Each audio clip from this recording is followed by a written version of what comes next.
I'm missing somebody. Oh, no.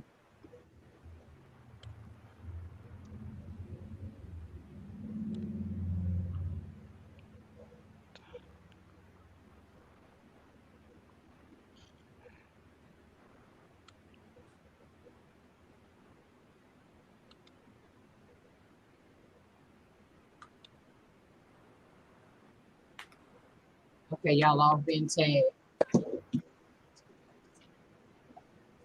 Y'all can go and share it.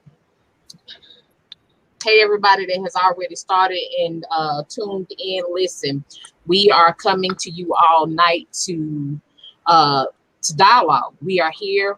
We seven women total. One is monitoring Jessica Bowie, and I'll bring her on in a minute. But we are here to talk about the elephant in the room: racism, privilege, perspective, and healing. What now? Where do we go from here? You are going to hear stories from all of these women addressing what racism is to them, how they dealt with it, from the fact of being a Black woman in America and being a white woman in America. I appreciate each and every one of my panelists on today. We ask that you share this post, and don't sit in judgment of no one, but hear our hearts, because we're coming from a sincere place. We appreciate you. And there's one thing that I want to make emphasis on. We are here because we want to break down barriers. We want to build bridges that will not collapse. We don't want to be stuck and stagnated in the same place. So listen, here we go. Here it is. The first thing I'm gonna do is pray, because we already know that there may be an attack on all of us for doing something like this from every single angle. So if you will just bow your heads with me, I promise you I won't be long with it with the prayer. But Father God, we thank you for the opportunity to be able to speak to the people, Father God, that we've opened up ourselves, Father God, to bring positivity, to dialogue, Father God, to see both sides of the story, Father God. We're coming from a place where we want people to be healed, Father God, and no longer hurting, Father God. We're coming from a place, God, where we don't want people to be bound in their minds, Father God, but free to be able to love the way you would love them, God. We thank you on today, Father God.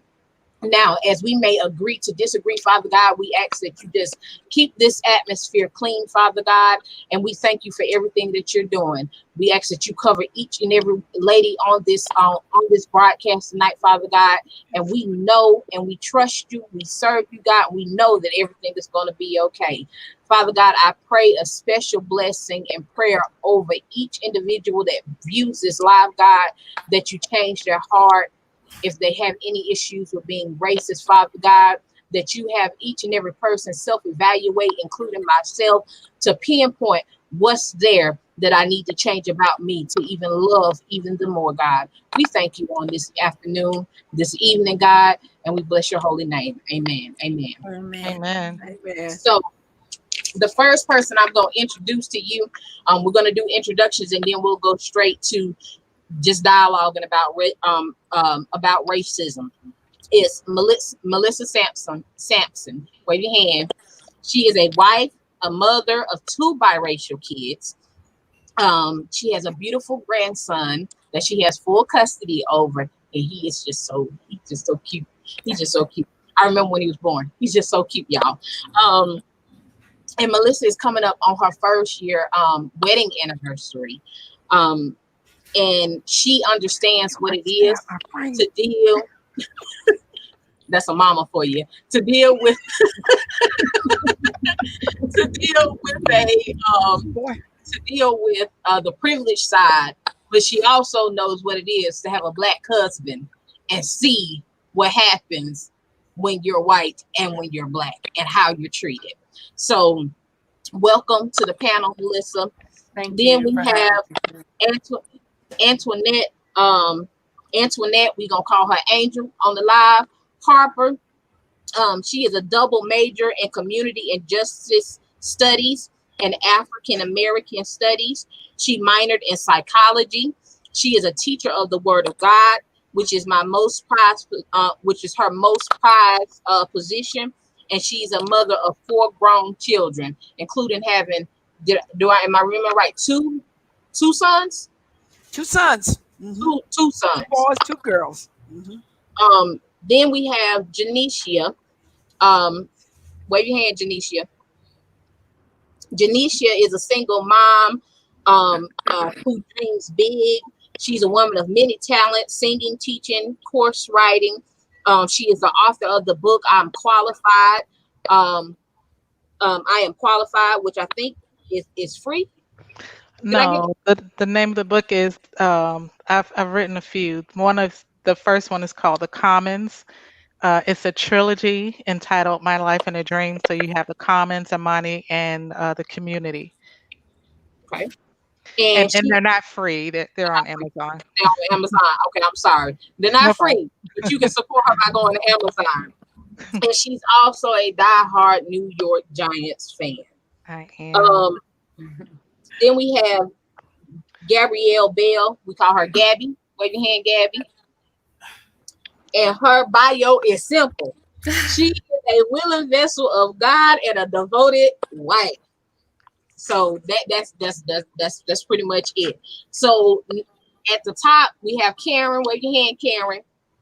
Karen is a mother of a 10-year-old biracial son. She's a human advocate, a human and an advocate, a writer and a photographer. I need to get you on some pictures. She was raised in Virginia. She grew up in Virginia, and she understands living in a racial society. Like she really understands it, but I'm gonna let her explain it to y'all. Then we have Jester. Give me just a moment. Let me bring Jester on. Then we have Jester, which is our other panelist. Jester is Miss B, Coach B, just speaking truth boldly. She believes in youth and women empowerment. She's a motivational speaker against domestic violence for over 25 years. She is a high school business education teacher. And she wears many hats in the ministry. Jester is all around like she's a jewel. She's a jewel in the kingdom. She has a nonprofit, legal and nonprofit business sector background. And for myself, if you don't already know me and you're not, if you have shared this post, share this post. I am a prophet, an elder, a teacher, and a wife. But my most prized title is that I'm a child of God. That's it. So that's who I am. That's who we all are. And we're gonna get into this thing. So we actually had started talking earlier. So we're gonna go back. We're gonna address racism. And we just gonna tell our stories. And I'm not gonna start off, I'll be the last, but I want to start with Melissa because I know she can just flow. We're gonna start with Melissa. Thank you, Sherry, for putting this together. We all appreciate it very much, and thank you to anybody out there that's listening. Racism is something that has just crippling our country, crippling our society. It divides us, and I think that I had a question put to me actually by a family member. Who I don't really consider any of my family members racist. She said, "Do you think some people are racist and they don't know it?" And I said, "No, they know it. It's time that we really have these honest, upfront talks with family members, with friends, and the time of saying, this doesn't affect me, or I'm okay with everybody. I don't have a problem with people," ends. It's got to end. It's time to step up and say, this is wrong. We can't tolerate this. This is horrible things that are happening to people, unjust things that are happening to people. And as a white person, I walk out my door, I don't have to think twice about it. My husband walks out the door, my son, my daughter, my grandson. I have to educate them, tell them, they already know these things, of course. My son has been racially profiled before in Charlotte, North Carolina. And luckily it turned out very positive, but it could have meant his life. And these things, we just can't have that happening anymore. I think it's time for every person that says this doesn't affect me. That's the ones I want to reach. It does affect you. You know somebody else, your friend, your family, your cousin, your third sister, somebody you went to church with. It affects all of us. So that's what I'm hoping really comes, that people start taking account and really looking at their prejudices. You know, think about things they're saying to people, and really get some eye-opening experiences and understand it is different for people of color. It really is. And it's not fair and it's not right. And we've got to figure out how to stop this, going out, voting, making, wise decisions, listening, and speaking up. The days of sitting back and saying, it's not my problem. It is your problem. It is your problem. What do you do being a white woman? Where was the first time when you realized that there was a difference, where the privilege was there? That's probably a long time ago, to be honest with you. I know my grandmother actually, many, many years ago when I was 18, too long ago, I can't remember. She actually said to me, it's okay. It's okay. But one thing you got to realize is that other people aren't going to accept it. And I mean marriage or, dating outside your race. And I was like, what? What does that mean? And, it was kind of a rude awakening, but it was a real awakening, seeing different people, look at you, or, whose kid is that? With my own children, like, oh, are you babysitting? No, that's my baby, So it's been around. It's been around for a long time, and I feel that my eyes have been pretty open to it. And I try to, just share with anybody that I can that, it's not right. Miss Angel.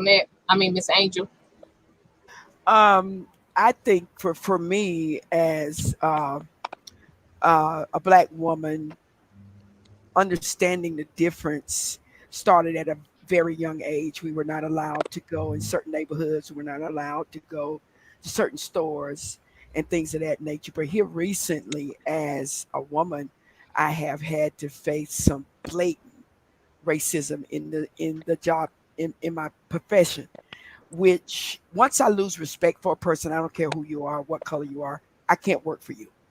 That's it, period.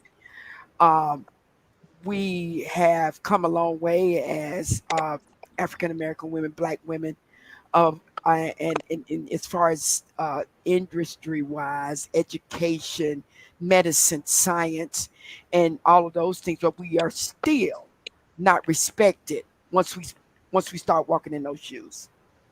We still, as Black people, Black women specifically, we still have to be 3 times as good or better than our white counterpart. And that puts you in a place of competition against another woman. And that's another sore spot for me, So those are some of the things that I face. I have 4 children, 2 daughters and 2 sons. And my baby girl is very light complected, very, very light complected. And I was accused of having a baby with a white man a long time ago, which almost got somebody's teeth knocked out. But that was just some generational stuff that goes back. My great-great-grandparents, my grandmother showed me a picture of them. They had straight hair.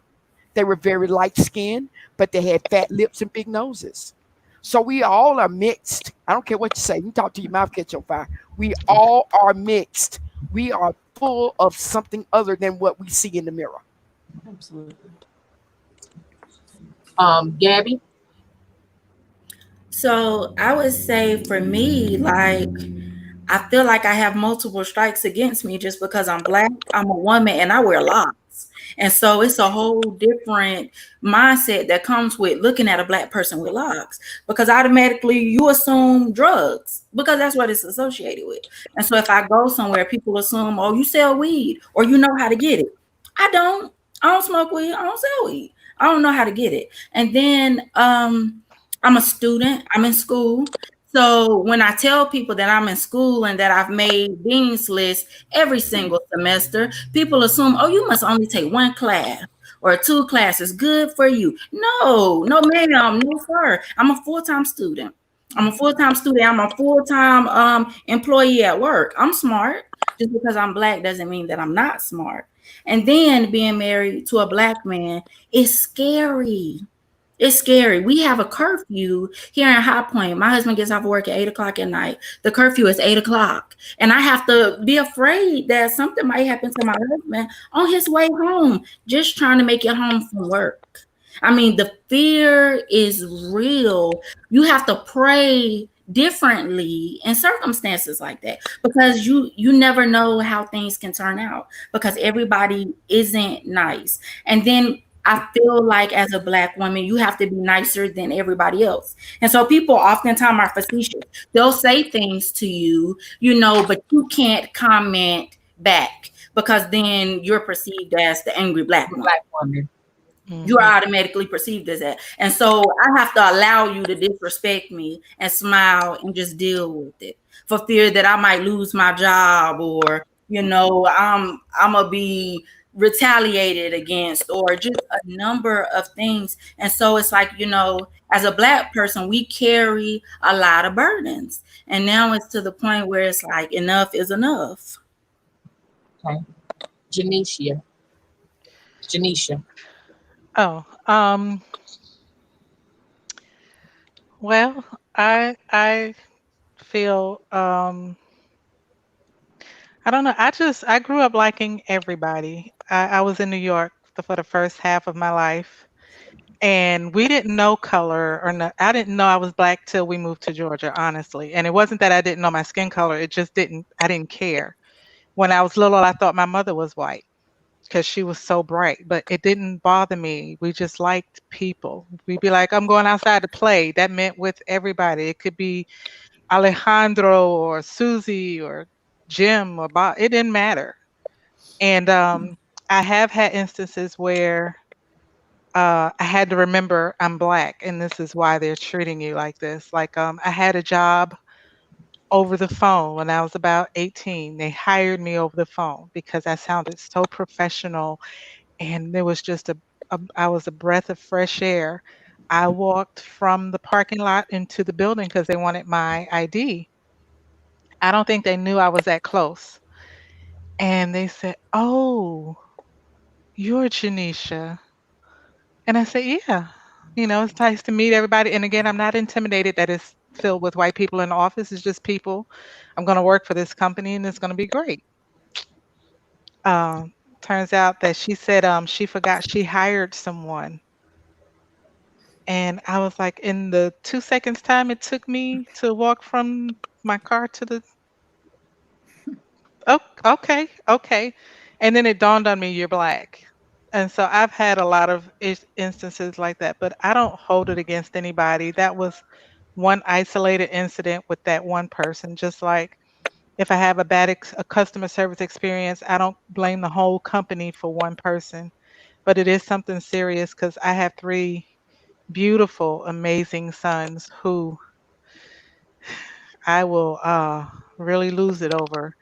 And then I have kids that are mine that I didn't give birth to. And I have kids of all races, if you ask me, but I just can't imagine anything happening to them simply because of the color of their skin. That would really hurt my heart. We need to fix it. I thought that would get addressed when President Obama was elected. I really did. I don't know why I tricked myself into believing that they was going to take apart the KKK like they did the Black Panthers, and I just set myself up for something that didn't happen, and it wasn't even addressed. It wasn't even considered to be an issue. And I was like, how are you, a Black president, not addressing racism? So I was a little disappointed with that. But I am grateful for stuff like this where we can come together just as a family, regardless of where we come from. I'm what you call a mutt. If you look at my history, I have a white great granddad.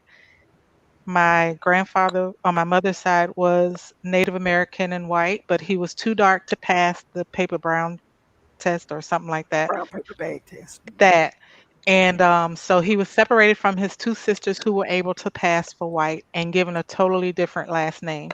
So I can't even go further than my grandfather on my mom's side. On my dad's side, we're mixed with a whole bunch of stuff. So we're just humans, and we should have one common goal, to be a human race that work together, again, just together for the good of everybody else. But it seems like we work against each other because everybody's trying to be like the one or something great. I don't know, but I do know that the hatred is thick, it's real, and it's unnecessary. So I'm gonna go to Angel for a minute because of your educational background. Because listen, I've never heard of it before, and there may be somebody watching this that ain't never heard of it. Can you explain? Excuse me. Can you explain the brown paper bag test? The brown paper bag test was done years ago, where they would hold up a brown paper bag to a Black person or somebody claiming to be Black. And if you were the color of the paper bag or lighter, you would pass. You could pass for white. Okay. But if you were brown paper bag darker, you couldn't. So my three of my children wouldn't pass. My daughter would. My baby girl would, because she's just as light as our white friends here. Just as light. She doesn't tan. Okay. If she didn't paint her toenails, you wouldn't know she had some. You just wouldn't know. That's my baby.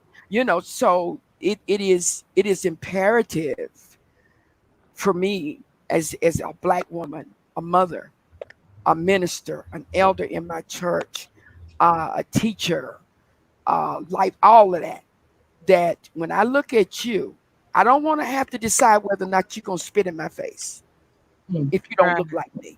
I don't even want to think about that. I don't want to think about the fact that when my children walk out the door, my son gets in my car, whether or not my baby's going to come home. They don't care. These people are heartless. And this is where we got to start focusing as believers, as Christians. We want to think that everybody has some of God in them. That is just not true. No, it's not. Scripture bears that out. The Bible makes it very clear. Those that don't have his spirit are none of his. If you can look at me and all you see is a nigga, but then you better put your Bible down. You better go sit your crazy self down somewhere. And if I look at you and all I see is a cracker, well, then something's wrong with my theology. Mm-hmm. Something's off. My heart has been tainted with something that's other than godly. Yeah. And I don't want to have time. I don't have time to make that decision of whether or not. And when I go to the grocery store, somebody's gonna call me a nigger. Let's just be real. That's one word. I don't use it loosely. I don't use it. They took it out of the dictionary. It was in Webster's dictionary years ago. They took it out. They took it out for whatever reason. So I don't want that interaction with anybody. I don't want that interaction with another female. Let's just take color out of it. You're a woman. I'm a woman. We got the same parts. They may be shaped differently, but we still have the same parts. You went through labor like I went through labor.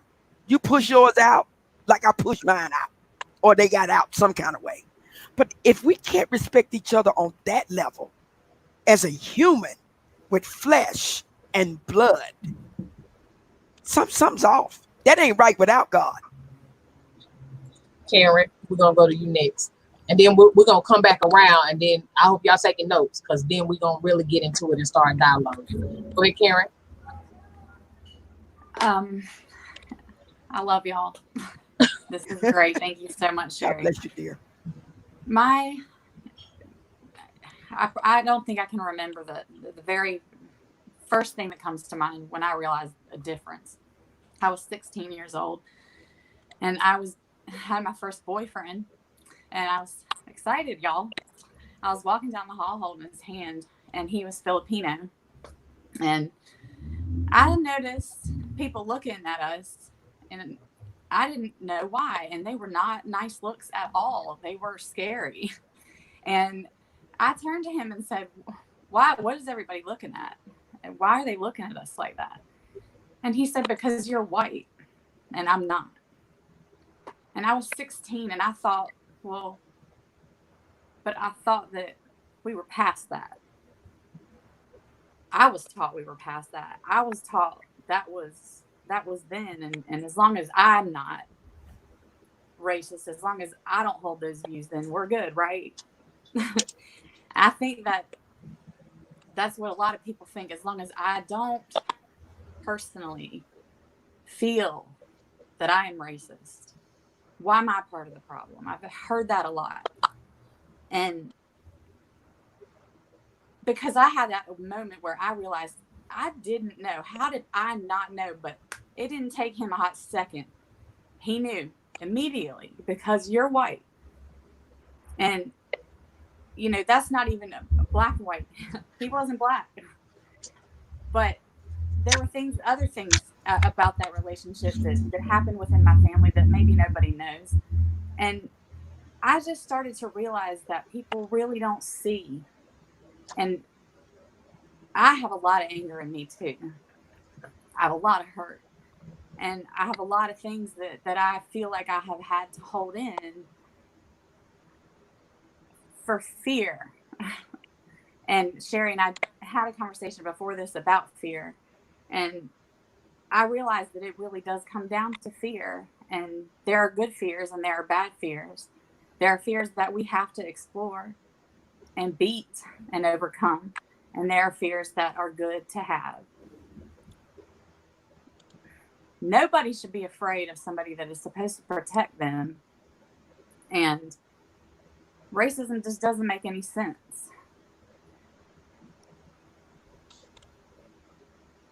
And if people tell me all the time, I do the work, and but I don't do enough, you know, and it's really hard to know what to say, because there is so many messages of other, and we put each other in groups, and we don't see the human. And we need to start seeing humans instead of colors, and instead of labels, and instead of religions, and instead of anything. We just need to be human and see that. Jessica? Whoa. I can remember the earliest time I saw it was I was raised by my grandmother. My grandma was a very independent Black woman, but I have a great grandmother that we thought, looking at her picture, she was a white woman on the wall. But I have Cherokee Indian on both sides, on my maternal and paternal side. And you see that I'm light. I got freckles. I just realized a couple of months ago my eyes changed, and I never knew. But I dealt with it growing up because my grandmother used to clean houses outside of working, you know, in a mill. And I never forget, we went to go clean up this older white couple's house. And, you know, I'm walking up, fit to walk. He says, "We can't go in the front door." He wouldn't allow my grandmother to come into the front door. We had to walk around the back. So me and my big mouth, "Mom, I ain't going in this man's house. We can go to the front door." So I was told to close my mouth. And while we were in there cleaning, he called me high yellow. Tell that high yellow youngin. And then he said some more words. And I was like, Mama, I ain't coming back. You can come back, but I ain't coming back. And I never, so she sat me down and she told me, and I'm like, but I'm a 70s baby. This is in the 80s. And, you know, I'm learning in school and this is what we're dealing with. But he never let his grandson play with us. We was raised on the same street. My grandmother's house was the bus stop. He had to wait at the end of my grandmother's driveway. His foot could not touch my grandmother's yard. He would stand out in the rain, cold, whatever. His grandfather would not allow him to step on my grandmother's property. And that blew me and my cousins, like it blew our minds. Like we all go to school together, we in class together, and everybody in my grandma's yard, everybody on the porch, everybody eating them biscuits. And my grandma made fresh biscuits every morning. And we used to have to sneak something for him to eat. And when we got off the bus, he was the last one to get off the bus. He was not allowed to play with us. But later on, this same man's wife got sick. And my grandmother was the only person that he allowed in the house to take care of his wife. And his wife was one of the sweetest white women I ever met. To me, I didn't see color. But he just had that history in him that he punished he was trying, and his grandson, he was like, at school, he was a total, you know, but once we got to that bus stop, it's like a switch went on with him. He had to switch back into this mode. And so I learned then that it was taught, but I also learned racism ain't just a black and white thing. Racism is in every class. Racism is in every race, because we as black women are racist against each other. I've seen it. White women don't like blonde women. Black women don't like light-skinned women. And I'm like, we got to get rid of this because we're all human. Like Ms. Harper was saying earlier, I'm very well educated. And when I go somewhere, somebody find out, they turn it, what? You don't like me because I got a degree? Or you don't like me because I walk in a room and I'm a skin color that I didn't paint. Nobody paints themselves. We don't decide. We don't pick from the wound, or I want to be paper sack brown, or I want to be pecan brown, or we don't do that. You can't pick none of it. We're all human. And this has got to stop. I teach my students in my class. I love each and every one of y'all. If you cannot respect each other in my class, I need for you to drop my class, because I don't tolerate it from anybody. I don't do the name calling. I don't like you. I don't do none of that. Because if we don't reprogram this next generation, the fear that's in the world today will not stop. It will not stop because it's went on for so long, yes. But until you get the root of where it came from, this stuff is learned behavior. But everybody can relearn something. People say you can't teach an old dog new tricks. Yes, you can. Yes, you can. If you sit that dog down and walk him through the process, you can teach him something. You can teach her something. But until we sit down and have conversations like this, and Sherry, thank you for definitely having this. We can agree to disagree, but we have to stop this. We have to. And until we start really teaching history like it is for what it is, we can't change history. But if you teach it and teach what was done wrong in history, history can stop repeating itself. That's good. That's good. History is history. You can never go in the past and change the past, but you can change. You can look at the past to help change the present, to have an effect on the future. And until you have real conversations and say, look, you might not like this viewpoint, but can you see it for what it is? Because your viewpoint might not change today, but something might happen to you and it'll change your viewpoint. Because bottom line, I'm like, Angel, I have 2 grown black sons, and they light, but it don't matter the shade of their blackness, they still black. You're black. That's Like right. she was saying, she's a white woman married to a black man. And history in the law book says if you got a drop of black blood, You black. a drop Black. of black blood, you're black. Yeah. Now, they started doing censuses, and we got black, white, African American, non-Hispanic, and all this stuff on the application. I have biracial kids that they don't know what to put. They be like, I don't know what to put. I'm like, what? And I'm like, what? But history shows if you got a drop, you're black. There is no race in the world that's pure of what they say is pure. It's not. Like we just mentioned alone. Janisha said she has a grandfather that was separated from his siblings. Those passed as white. They're not white, they black. So somebody down the line thinking their grandma white, their grandma ain't white, the grandma just as black as I am. But the records show they're white. Yeah. Because I looked at my grandma and I'm like, you sure you black? Because you is, when people do my hair, they like, Jessica, yo, you can pass for a white woman. Your scalp is white. Now, but it's real. And even like Janisha was saying earlier on, I'm like her. I had a job interview. No, I was sitting on a board and on the phone, I'm very professional. I know how to switch. I go to this big board meeting.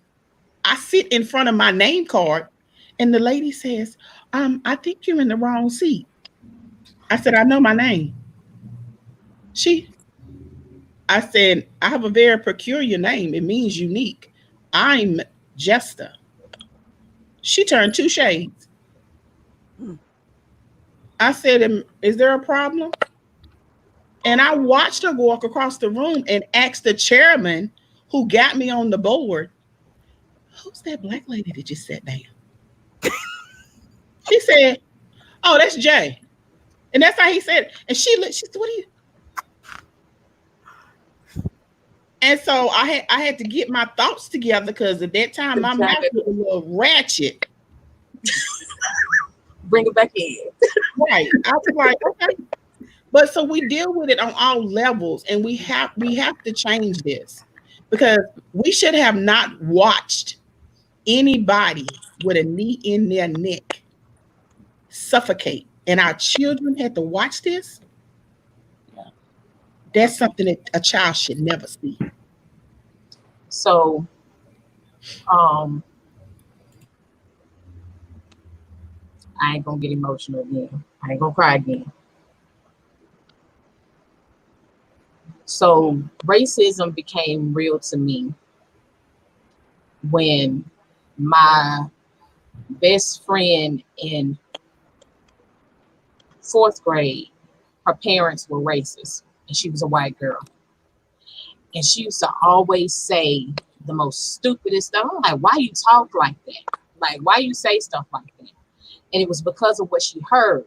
But there was something so different about me. Like, I knew like what it was, and I could see past that. And I remember she had a birthday party, and she gave invitations to everybody, including me.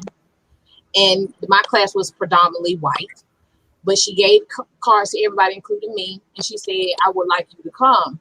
I said, I would like to come. She said, but I got to ask my parents first if I can come, if you can come.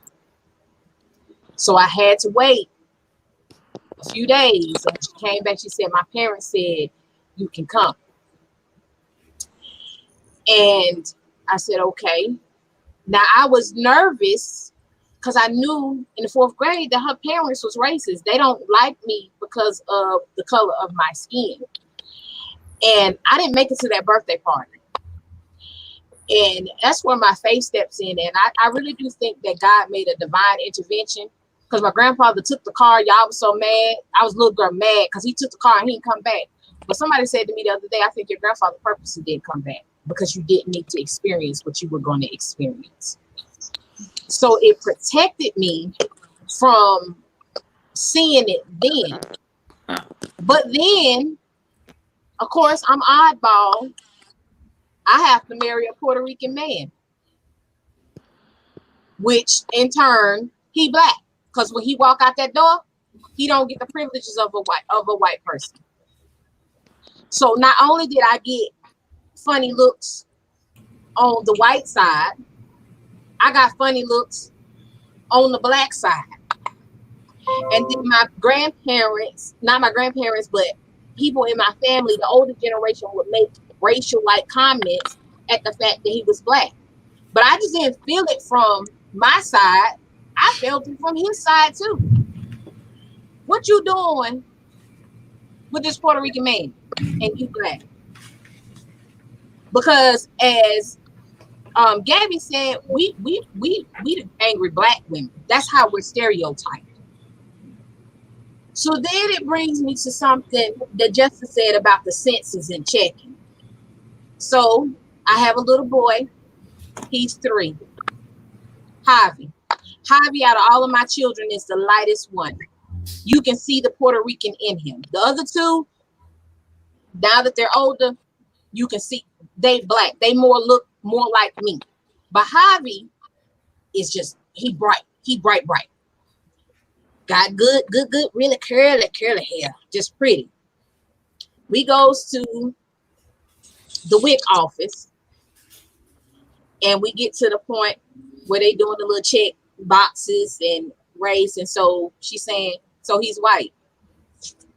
Mind y'all, I just had this baby. So there's no filter nowhere. I probably got a little bit of postpartum going on. What baby white? And she's Spanish too. I can't remember where she's from, but she's Spanish too. Now she fair skinned. She almost looked like Karen. And she has an accent. I said, what you mean he white? Well, we go by the father. He ain't white. He Puerto Rican. And if you gonna check something, for him, you gonna check he black. And she said, well, no, that's not gonna work. I said, what you mean it's not gonna work? Let me tell you something. Anytime a baby is born and they have a black sibling, a black parent, they are black. I don't care if the father gave the seed.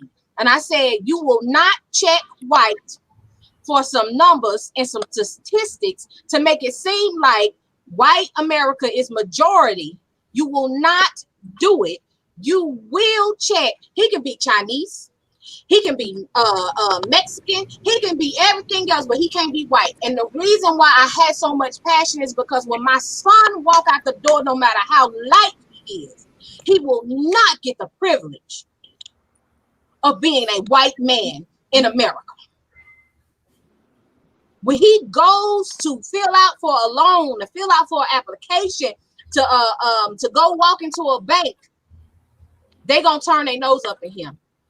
And he ain't gonna get the same treatment as if one of my nieces and nephews that are white goes in and tries to get something.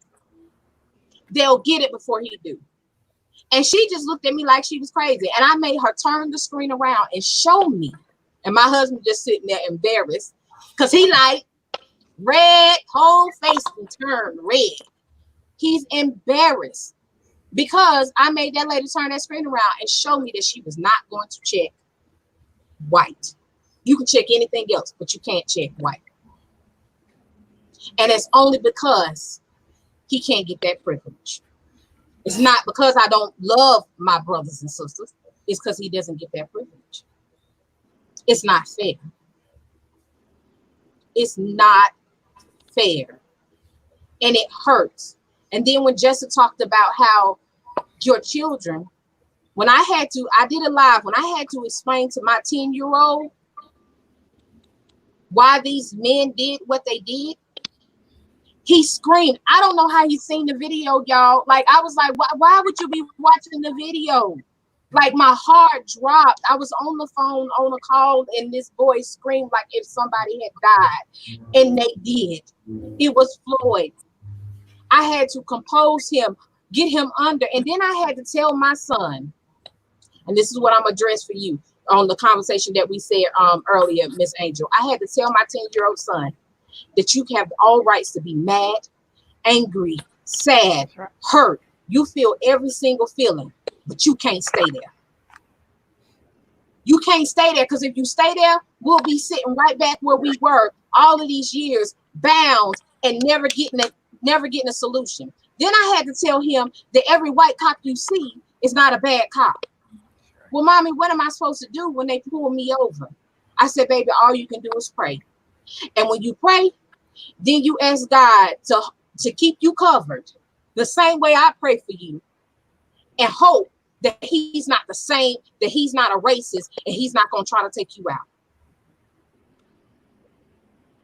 It is the things like that when I speak and I get to talk to my sister who is white.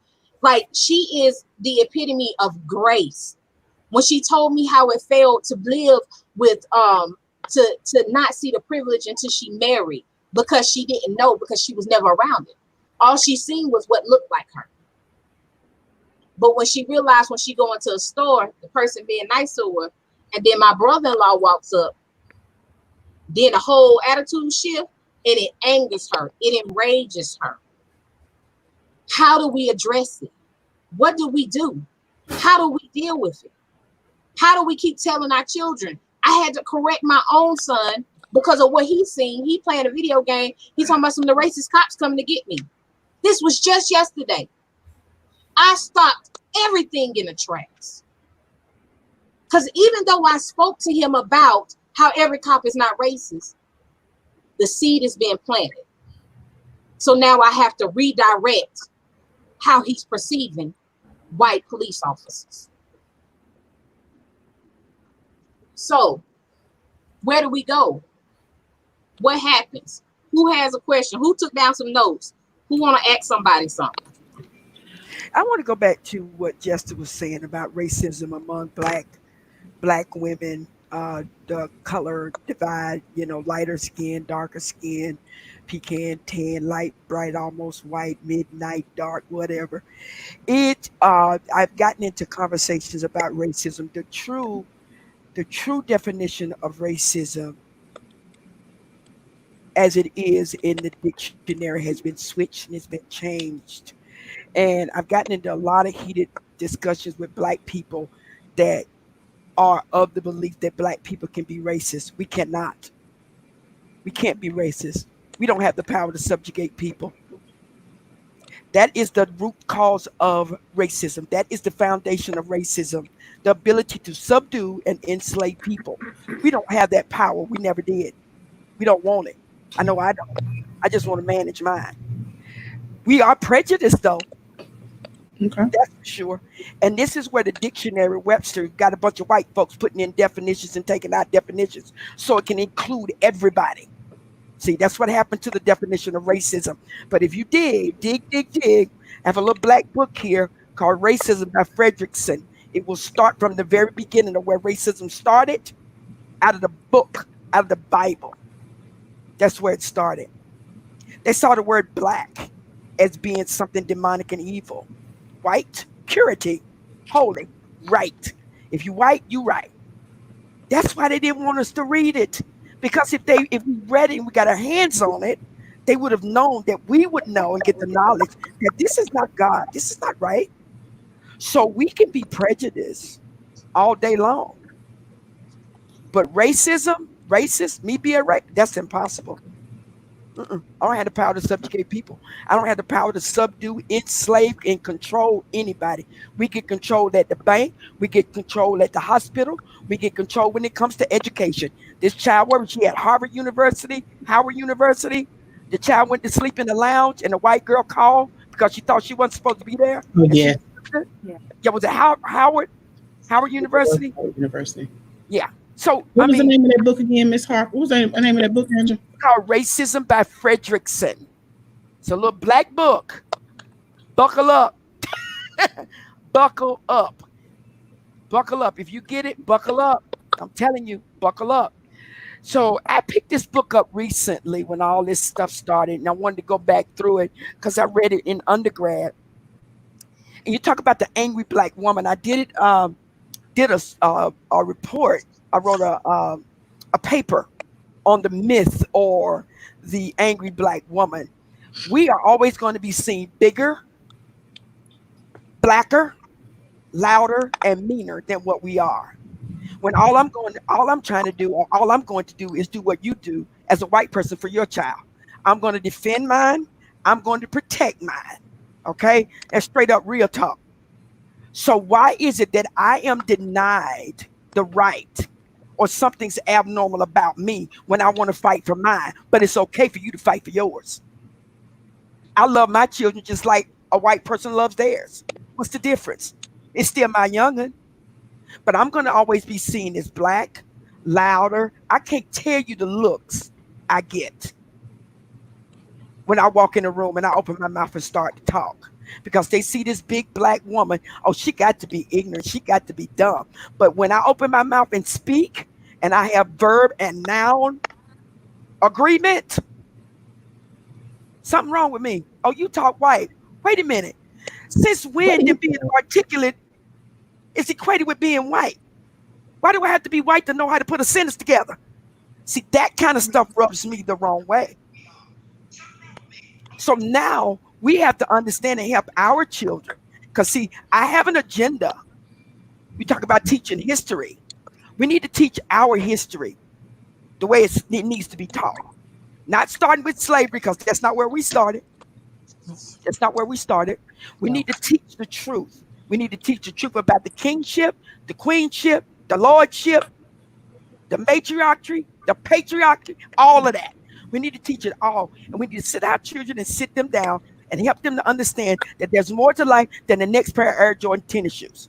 Something that got all out of kilter with us. Something has gotten off to where we're more excited about the next iPhone than we are about where we're going to live and how our children are going to fare when they go to the bank to try to get a home loan. Wells Fargo had to dole out what, $10 billion for redlining. This was in 2014.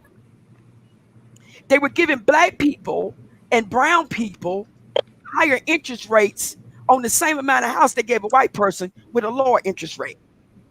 So you're talking about breaking up the foundation. Oh, sweetie, we got a lot of digging to do. That's a lot of digging, because this is institutionalized. This is systemic racism. This stuff has to be broken up at the root. So that means that we got to get into some places that we may not be so welcomed. And me and Angela are in education, so we see stuff from the gate. Now, Yes. I've taught elementary, middle, and high school, and I love high school, and I've seen it. I've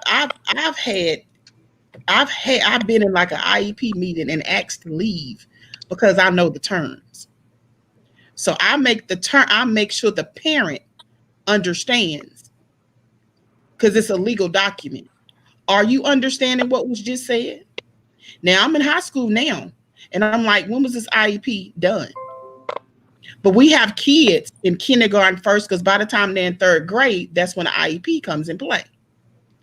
Because the kid is not understanding something, or a kid might have a little behavior problem, they're labeled. The little black girl that didn't have the fit, the little black boy that didn't have a problem, are labeled as being a behavior problem. But the little white kid can cuss everybody out, throw anything across the room, and he need a timeout. So I wanna go to Karen. She's making a point. She has a different. Go ahead, Karen. Just go ahead. I mean, I just wanted to speak on what both of you are saying. A thought that came to mind that I wrote down was, people don't realize what they are being taught.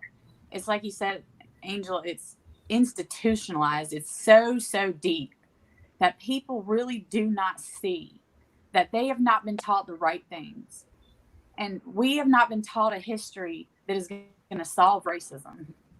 We have to reteach the history, and we have to get new history books.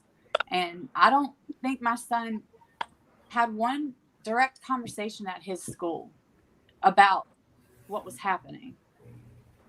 I think he told me they talked about racism, but they didn't talk about the history that's happening right now. And these kids are being traumatized. And I think that one thing that is so huge is that this is so traumatizing. And Sherry, that's one thing that you and I touched on and that you have brought up just in this forum, that trauma is a part of this. This is so traumatic. All of these things that we're talking about are traumatic experiences. And people have to recover from trauma, and the opportunities to recover from trauma are not being given.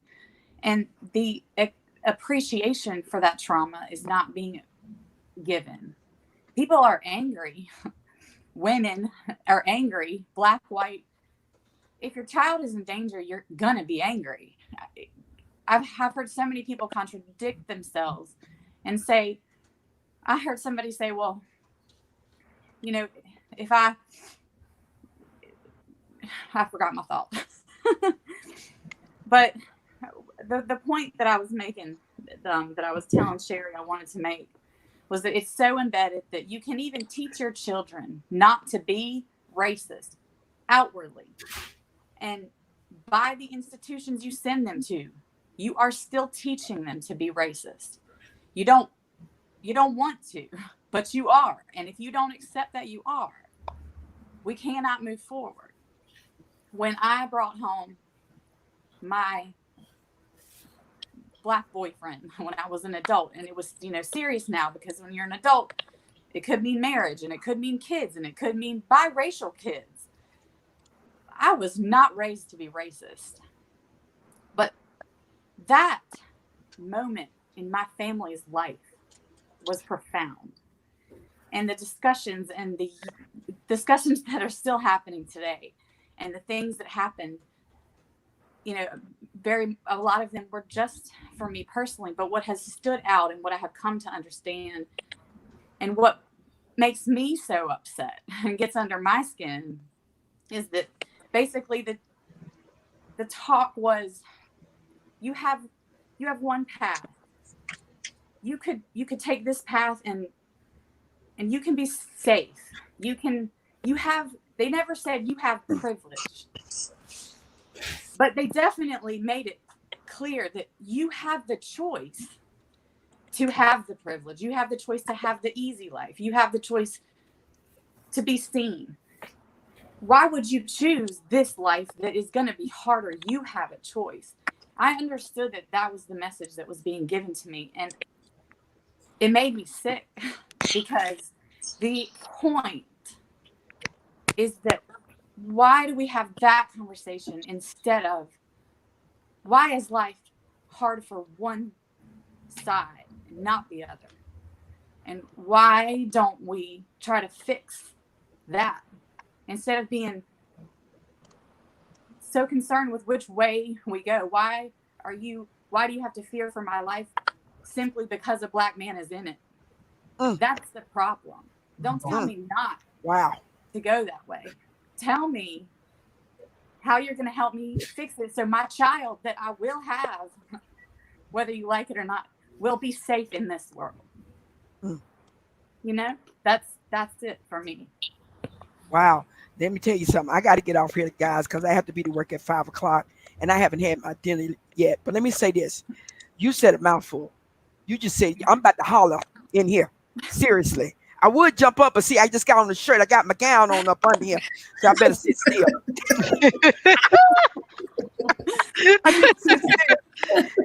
Let me tell you something. I've been praying maybe about a year or so ago. I said, Lord, I need me a good white girlfriend, because I need some balance. You know what I'm saying? I need some balance, and I know me. I know who I am, and I know what's in here. And I prayed that prayer along with this one. Lord, keep crazy white people away from me and ignorant black ones. Because I'm that close to popping. I would not watch the video of Mr. Floyd. I couldn't either. I could not do it. Let me tell you something.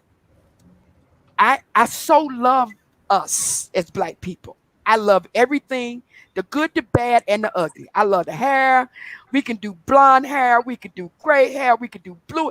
Yeah, I love who we are. What bothers me is that this idea of appropriation without appreciation. I don't want to see a white person with dreads. I'm sorry. And sorry, not sorry. I want you to wear your hair like you wear your hair. I want you to be white. I want you to stay white. I don't want you to come over here and try to be me. If you got a flat butt, you keep your flat butt. Don't be going in and getting no injections. But see, this big body of mine. Right. I'm about 250. And you know, it's an hourglass figure. It's just 2 hours long. Anyway, this body, these breasts, these thighs, these legs, these lips were at one time a detriment to me. Yes. It was a disgrace to have all of this little tiny waist, your butt sitting on your back. I was a disgrace, but now everybody and their grandmammy want it. Explain that to me. When what's that child name? Them Kardashian girls. That thing wouldn't put, excuse me, Lord. That girl wouldn't put Bantu knots in her hair. Now all of a sudden it's a trend. Get out my face. Appropriation without appreciation. You want my stuff. You want my skin color because you're always on the tanning bed. I don't get that. You want my lips so much so you sucking on a soda bottle to get my lips. You want my hips, you want my thighs, you want my big breasts, you want my swagger, you want the way I talk, you want the way I walk, but you don't know what it's like to be wrapped in this. You don't know what it's like. You don't have a clue what it's like to be wrapped in this. When my children walk out that door to go to work, to go hang out with their friends, to go to the grocery store, I'm texting constantly. I don't like living with this kind of fear. Me neither. It makes me angry. Yep. See, and I'm one of them edgy kind of Christians. You push me, I push you back. Exactly. And I'm gonna come home and I'm gonna lay on my face and me and the Lord gonna have a conversation. Because I love my children. I love black people. I love white people, but there are some. Now I'm just gonna tell it like it is. You got some blood on your hands.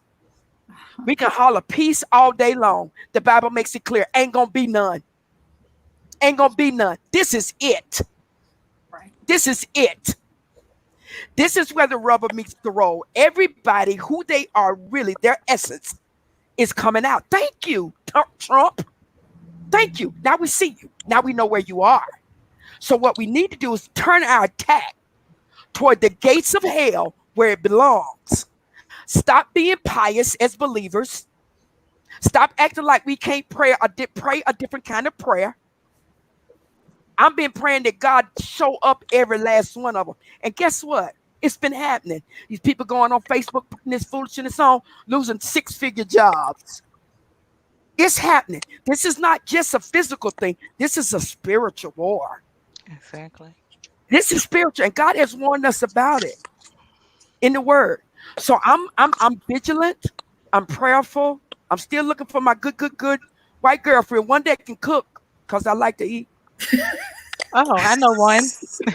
Look at Melissa. I know one. Call Come her on, mom. Melissa, hook a sister up. But I did want to approach it from You a get your husband different. that. We already know what that tastes like. Yeah. Love it. Well, listen, My ladies, mom has a best friend that cooks very well, and I forget she's white. Janisha, I gotta go. I love Okay. y'all. I'm gonna look at this later. I'm gonna go eat me some food and get my life together so I can go to sleep. Y'all, look, we got to keep doing this. We got to keep Amen. adding other people. I like to add some men folk to the conversation. Listen, Yes. I was some of these men would say I'm in, but ain't nobody bite. So when they see the live, maybe the next one they gonna bite. Yes. Look here, men folk, don't be scared. We won't bite. We won't. But another thing I want. Because we need men in there. But love you too. Thank you so Please, much. Janae, have a good day. Love you. Bye bye. But another And thing I wanted to the bring man's up was input. when I was younger and I was learning the whole, black and white thing. Like the first day of school in Georgia, I'm trying to make friends and they're saying, "You're black." And I was like, really? Don't tell nobody else. That's just between you and me. We gonna keep this right here because everybody else don't know. But I thought they were joking. I didn't know they were serious. Until they showed me they were serious. They didn't want to be on the same side of the hallway as me. They didn't want to have their tray on the table with me or whatever. But I honestly there would be times where I did not feel like I was black enough to be black either, because I was getting it from both sides. So I was too dark to be liked by the white people, and my behavior, they said I acted white or whatever. And it's because I didn't really do a lot of slang. My mother didn't allow it too much. I was taught to put sentences together, and I was taught how to spell and how to have a proper conversation. So I didn't really use a lot of the vernacular I guess they assumed I should use because I'm black. So the black kids would say I wasn't really black. And so I was like, okay, how about we just be human and nobody cares? But in the South, it makes a big difference. And I didn't know that. I just thought no matter where you went, you could be who you are. And I had learned that there's a difference. Even in families, if you were light, the family flocked towards you. Everything you said was golden. Everything you did was right, no matter how bad it was. You could be hooked on every drug and they would still have your back.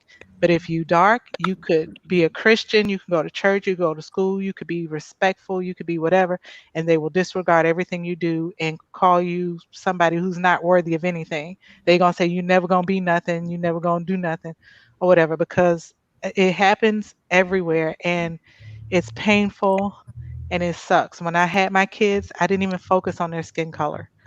Because honestly, when I was 11, I was told when I was born I was black, bald, and ugly. And when I had my kids, I was like, I don't care what color they are. I don't care what they look like. I love them. If they're male or female, it doesn't bother me. And I love I don't understand that favoritism thing at all. I grew up in it and I wasn't going to raise my kids in it. And But that's I was gonna say I even made it to where if like people in the family couldn't love all my kids, you can't be around any of them. We're not gonna have them separated because of your sickness. You go be sick by yourself over there. And people are like, well, you never come around. No, I'm not bringing them around that foolishness. I'm not gonna do that. Why would I do that? So I know it can't be racism because of subduing whatever, but to me it was because the people in charge of me were the adults, and they made sure we knew who the kids who could get away with stuff were and who the kids who couldn't get away with stuff were, simply because we weren't light enough or whatever. And it gets under my skin. So I raised my kids to just love people, respect people. I didn't know how to do the racism or prejudice. I didn't know how to do that. I didn't want to. And it was because God loves us regardless of who we are. So if God loves us outside of who we are, who am I to judge anybody else? But yeah, it's everywhere. you touched on something, Janicia, earlier about Obama and the president. And Yeah, he hurt my feelings just a little bit. but the issue was, and I'm gonna come the way I feel about this. People thought that when Obama became president, that he was supposed to make this miraculous change and this shift and change all of these people's minds. And that wasn't his responsibility. They think that when Trump came, it incited what's happening now. But the truth be told, when Obama became president is when the incitement came. Oh, you got a nigga in the White House? They trying to take over our country. This is not going to happen. This is not right at all. And then you begin to see more. You seen it, how they operated in legislation, how they wouldn't back him on things, how he had to override I don't know how many things to get stuff done. Like they wouldn't cooperate. I was so mad that people started retiring, or I don't want to be, because they wanted no parts at the fact that a black man came in, and people had this false hope that this man was going to shift something that had been suppressed for years. And this is what I want to say about the suppression of racism. Martin Luther King did wonders with hitting them in their pockets. But with that movement of hitting them in their pockets, because we really do believe that you can't live without your money. Like, you like your money. When we start affecting them coins, then you start to line up right. But all it did was let me behave for a little while. Let me redirect some of this stuff. How I move, how I operate. I can't be out in the forefront no more. I can't have on the hood no more. And we thought that President Obama was supposed to change that, and we had arrived because there was a black man in the White House. No, that made it even worse. My grandmother said something to me the other day, which shook me to the core. Like, I got quiet when she said it. She said, a white man has a way of always putting you back in your place.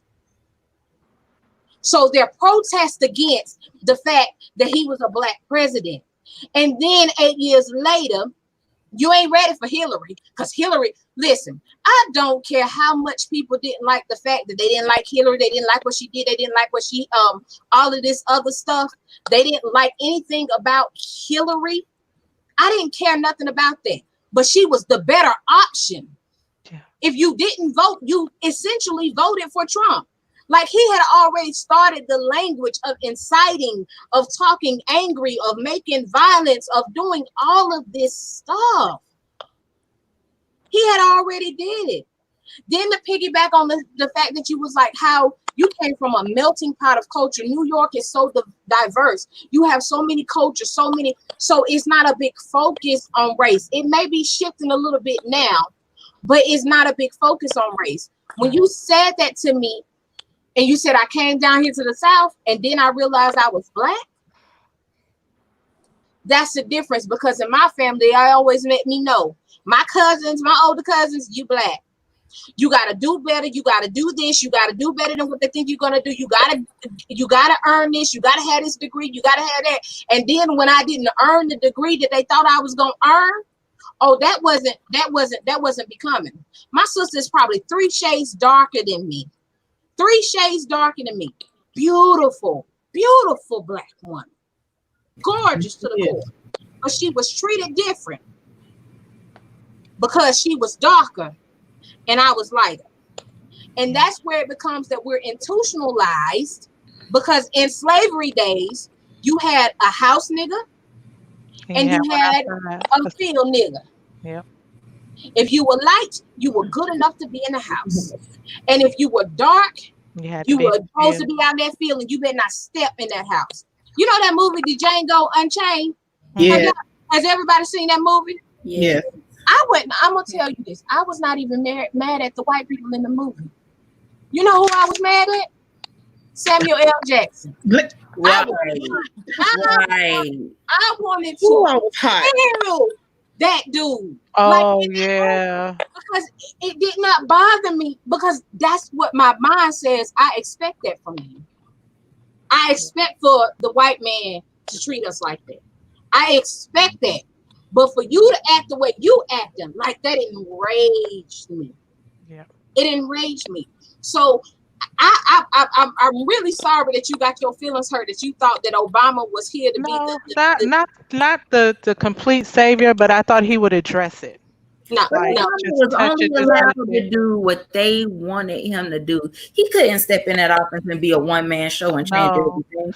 I did see that eventually. I was like, they don't let him do anything. You can't fix, like, that's why people, history shows itself. And that's why you need to learn, and we need to teach, we need to teach this generation and the next generation how laws are changed. There are still archaic laws on the book today. Do you know in the state of North Carolina that it's still illegal to walk a certain way on the side of the road? I watched something the other night in the state of Jacksonville, Florida, where they were doing a statistics about why the cops were charging people for jaywalking. So they hired this expert to come in about the structure, and the city is not set up for the laws that they have against jaywalking. I think I saw that. Right. So you're stopping and arresting people for jaywalking. And then I saw another one where they pulled this young man for a rolling stop, and then charged him with eluding the police, which is a felony charge. All he did was a rolling stop. He had to go to his grandma's house because he thought he was going to get shot. Mm-hmm. But I wanted to bring up this, because I was doing my studying. The Children's Crusade happened in 1963 in the Civil Rights Movement. Everybody knows about the Civil Rights Movement, but the Children's Crusade is what shook the president, John F. K., in the movement. That's when some stuff got done, because the children organized themselves, and when they was getting arrested, they still came in droves. They skipped school. And I taught my students this. When you teach the next generation how to protest the right way, it gets attention. Plus, it changes something. Now, President Obama was very historic of being the first Black president, and then we had the first Black first lady. And I even watched her, the stuff that she had to deal with. She had to actually, I am not a crier, but I sat here when I watched that documentary and I cried. She says, I had to check myself because I couldn't be myself. She said, so somebody asked me the last day when I was leaving the White House, would I miss it? And she said, no.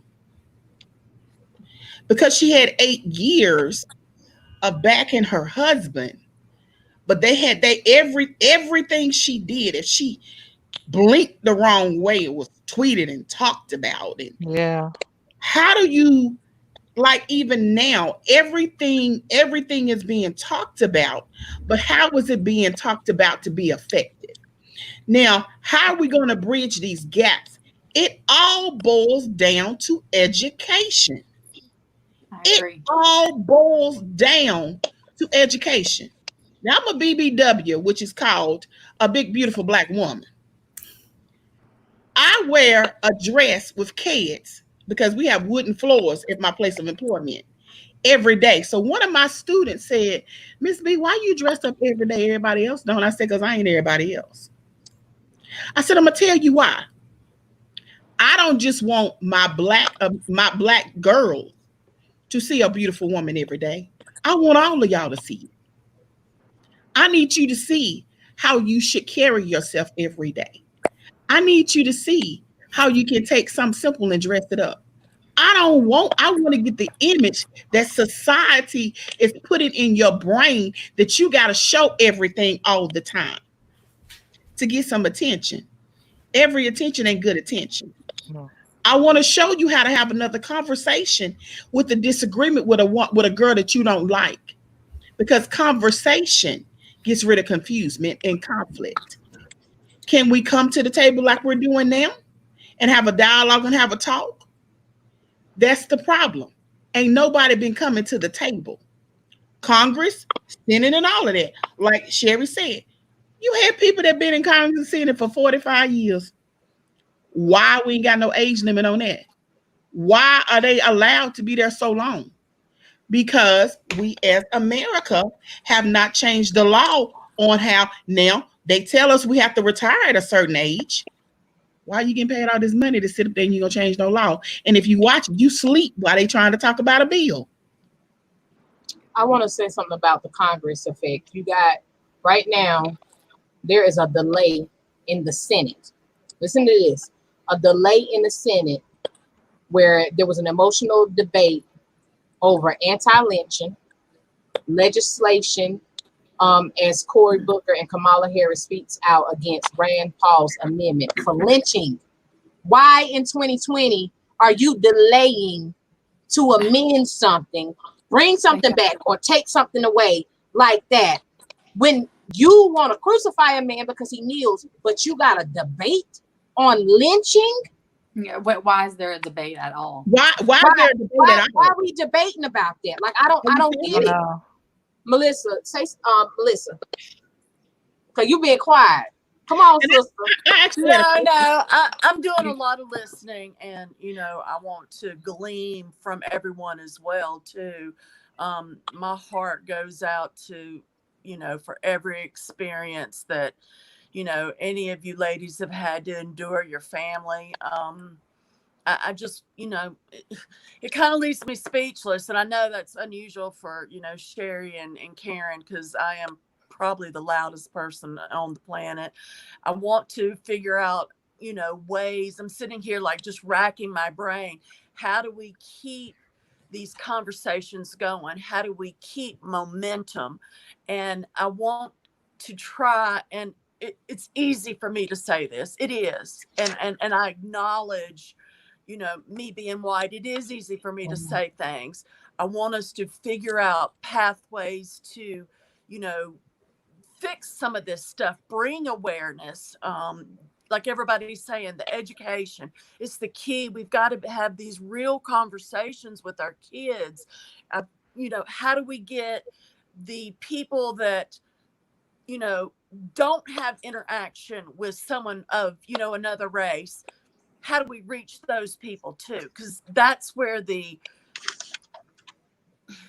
I hate to use the word ignorance, but ignorance means a lack of knowledge. And that's what it is. It's a lack of knowledge, a lack of understanding. I want to reach those people too, get those eyes open. I want them to hear your stories. I want them to hear, you know, my family's stories. So that's what, you know, it's like going on in my brain now. So I wanna address that because we are coming to an hour and 30 minutes. And I told you I don't want to be home for an hour and 30 minutes. And if we want to redo this again, we can set something up and we can start this, because it can't just stop today. It can't just stop today. So here is some tools. One thing Justice said was we have to educate. We have to educate, but we also have to do some self-evaluation on both sides. I was reading on the thing of, you have repentance and then you have guilt. So you have, I am sorrowful for what happened. I don't need a white person to tell me I'm sorry for slavery and why I wasn't a slave. I wasn't in slavery. I don't want you to apologize for slavery. What I want you to do is say, I see you, I hear you, and I understand you. And if I don't understand you, can we sit down and talk so we can try to come to an understanding on how we can shift this conversation? Yeah. So when we come to a place where it's not guilt, what is guilt? When there is people, and that's what's happening with white America right now. We have a lot of white people that's feeling guilty because they're all of a sudden being nice. I had a white man, y'all. I was standing, I kid you not, standing outside of Michael's yesterday, and I was just standing there. That white man pulled around that corner. He about broke his neck trying to wave at me. I ain't never had that encounter. Dude, why is you waving at me? And mind you, I ain't have on this lace front slit to the God's hair. I had my locks out. So that I looked real ethnic, and I ain't have on no makeup or nothing like that. And he would just, and I smiled at him. I said, Cherie, wave back. And I waved back. But it's a guilt. I don't want you to feel guilty. I want you to say, you know what? I had some jacked up ways, but now I need to change them. I had some jacked up ways within me on my own stinking thinking towards white people. I didn't watch the stuff because I don't want that rage to build up in me. And then I'm looking around. I do question now. And this is me being real. I do question now. Every time I go out to the grocery store, when I see a certain build of a white man, is he a supremacist? Is he racist? Is he going to say something to me? Is this going to go another way? Like, I feel like I'm walking on eggshells more than I've ever walked on. So how do we get to the point where we come to start dialoguing with people, not just doing videos? We have to be accountable for ourselves, acknowledge that there's a problem, and then begin to come from a heart of forgiving. So we need to start meeting people where they are. That's true. Karen just said that. We need to start meeting people where they are. Go ahead, Karen. I was just going to say, my challenge has been meeting people where they are. I do have a lot of anger. I have a lot of frustration, a lot of hurt. But I have to understand that we have to meet people where they are. People can only take what they can take when they can take it. And there, I think, are people doing work, internal work. And just because they're not posting and they're not they're not outward with it. You know, keep in mind, people really are introverted or extroverted. You know, some people feel comfortable in the street protesting. Some people just really cannot do it. Everyone has to do what they can do in their own way, starting right now. Even if it makes me angry if today's the day you start on some level, but it also makes me thankful and happy. And please join us. Please start. I'm okay. I'll deal with my own anger over the fact that you're just starting now, but thank you for starting. And I think meeting people where they are and understanding that, like we touched on, I think, Sherry, you said, until it touches you, you just don't understand. And until so it hits home, it's not home. Until it hits your home, yeah, you don't know nothing. You don't know what it feels like. You don't until it hits home. It hits home and when so it hits home. We can't discount people's experiences. We can't discount where people are, especially if they're not outwardly speaking. Some people have a lot of deep internal work to do. Guilt is heavy, and it takes trauma healing. It takes a lot of work. People don't want to look within, but if they don't, this is not going to change. We have to give yourself permission to feel that guilt. You're going to feel it. I was just talking to my partner yesterday about, my ancestors did this. That is a heavy thing to sit with. It's heavy, but I have to sit with it. And I have to understand that I have a voice, and I have to use it.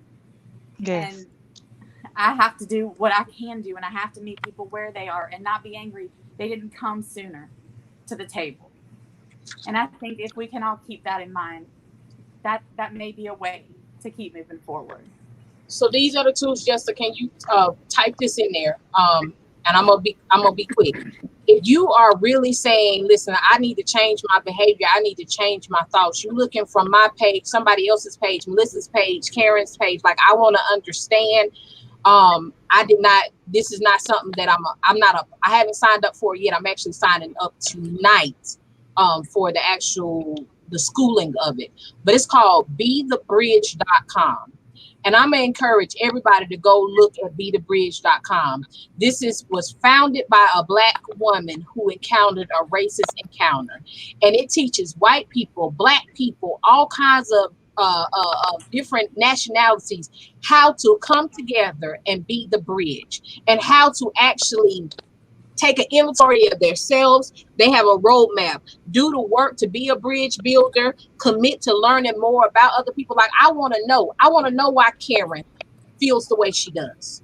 I want to know why she has so much pain and why she feels guilt. Like, I want to know Melissa's experience. Like, if you're ready to say, like, I don't want to be like this no more. Like, I want to bridge the gap. Please go to BeTheBridge.com. Like, it has so many tools that's, like, crazy. And their Facebook page that they have to teach you and educate you on how to do it. They will come into corporate arenas, churches, ministries, all kinds of places, and teach you how to become a bridge builder, how to begin to break down the bridges, to build up the bridge so it doesn't collapse. Now, that was something that that's not their wording, that's my wording. Like, that's what dropped in my spirit. But I'm encouraging you, like, if you want to know, you got to start somewhere. This was just one night. And I want to encourage every young person on tonight, when you protest with like, I'm here because I'm tired of this. Rioting and protesting are two different things. I might lose some friends for this. You don't burn down your buildings. You don't burn down what belongs to you. Yeah. Protest all you want to, but don't let this go away and disappear 12 a week later and say, okay, we got them done. This is not over. I will not be satisfied until them 4 cops are in jail, Charged correctly, not just charged, but when the trial is over, because it's probably going to go to trial, and they are in there, like, it's got to be finalized, because we have seen it too many times where we gonna get them to calm down because we gonna charge them. They gonna back up. They gonna get tired of protesting. They gonna get tired of fighting. Let me say something to you, white America, that's supremacists and racists. These children ain't built like my mama, my granddaddy, my grandmama. These children don't care. And if they feel like they being mistreated, misrepresented, and anything else, they will go to any lengths to make sure you hear them. To make sure you hear them. So you better wake up and start making the right decisions. Start making the right decisions. So, ladies, we're going to go to our inboxes. We're going to get this again. And the next one that I put out there, prayerfully, we'll get a man or some men in the panel. I appreciate you all. Remember what I said, BeTheBridge.com. We have to be the bridge. We have to. We have to educate. We have to educate our children. Like, don't get scared. And this is what I want to say to all of my friends that are white. And this is only because I've experienced it on a personal level. All of my friends that are white, that have white children, don't ignore it. Don't say, I don't want to look at it. I don't want to see it. Don't push it away. It's not going away. Because what you do is you keep that cycle rolling and going. Don't. It's a hard conversation to have, but you gotta have it. Please have it. Even if you don't have if you don't have it, like I ain't no supremacist. I don't hate all my white friends. Don't ignore it. Because when you ignore it, you become a part of the issue. Yeah. Right. Silence is agreement. So I love you all to life. Thank you. We had two to drop off. Drop off. Oh no, she came back in and I didn't even realize it. Gabby, I'm sorry. That's okay. Before we end, Gabby, because you was really silent. Do you have anything to say? I want to give you time to say some stuff. Go ahead. I want to kind of piggyback off of what you were talking about with, this generation being a little bit different because, I feel like they didn't deal with the blatant racism like past generations, but they have dealt with things like adultification. So our children are viewed differently. Our 5-year-old girls are viewed as promiscuous if they wear the same outfit as a little white girl. Then they have to be quiet because not only are they promiscuous, but if you voice your opinion, you're now aggressive. And so I think, the silent burden has gotten to be enough for them. And they're not willing to live out the rest of their days unable to just be happy in their skin because of how somebody else views them. Gabby, you hit something. Yeah, like education. Like, listen, I need a little bit more education on that. Yeah, like you hit something. I'm in education and we got a dress code. So where I work at is 2 different buildings. So I go cover a class. I witnessed somebody getting on one of my little Coca-Cola bottle shaped little girls and tell her she need to call her mama. But I go into another room full of little zeros, 1, 2, 3s, and 4s. Right. Look, shorts. I saw the color. I said, "Sweetie, come here. Did your mama?" Yeah. You go into the office. Ain't nobody else said something. Well, I ain't nobody else. It's a dress code. Shouldn't I go outside? Them. I feel like they would be ashamed. Right. So I go outside and I see them walk past 4, 5 more of me that's supposed to be telling them this ain't right. I said that y'all don't. Oh, that's what they do. Not around me. That's what they do. But the Coca-Cola bottle shaped girl had to go home. Right. So then I brought it up. I said, "Excuse me." I said, "What are you showing the kids? Because in Miss B classroom, you cut up with me. I don't care who you are. You getting in trouble." And that's another thing that you have to address that. But you also have to address your kids how to say something the correct way. So when an adult is wrong, it's not overlooked. Exactly. Yeah. Because I've had students to come to me and they got every right to feel like they feeling, but because they said something a certain way, oh, she was no. That's how she talked. Right. That's how she talks. But that's how she talks. A lot of times we're just naturally passionate. But people take that as disrespect. Right. Yeah. So I personally say it because I'm an advocate for all. I said, what you need to do is you need to go back and have some training. Yep. And you need to understand their viewpoint. But if a white girl do that, oh, she just having a moment. No, it's across the board. Like Angie was saying earlier on, we're looked at as if I raise, because I have a loud speaking voice. If I raise my voice, I'm angry. No, I'm not angry. I'm just talking. Now, if I'm quiet, that might be the problem. Now, I'm quiet, I'm angry. But it shouldn't be like that. But I had a question for Sherry and you, Sherry, Kim and Sherry. Having biracial children, how do they feel with what's going on now? Because that's been my concern. Melissa and Karen can answer this question. Yeah, how do they feel? Because they've got both, they've got both sides, and they know their parents. So they know their parents are not like that. But like trauma is real. This is very traumatic. And because I think outside of the box, I'm like, what effect is this going to have on this generation 3 years, 5 years, 10 years down the road? Because we have 2020 graduating class that dealt with, with COVID-19, and then this. We have to set up stuff now so their trauma doesn't show up in another form later on down the line that's going to remind them of today.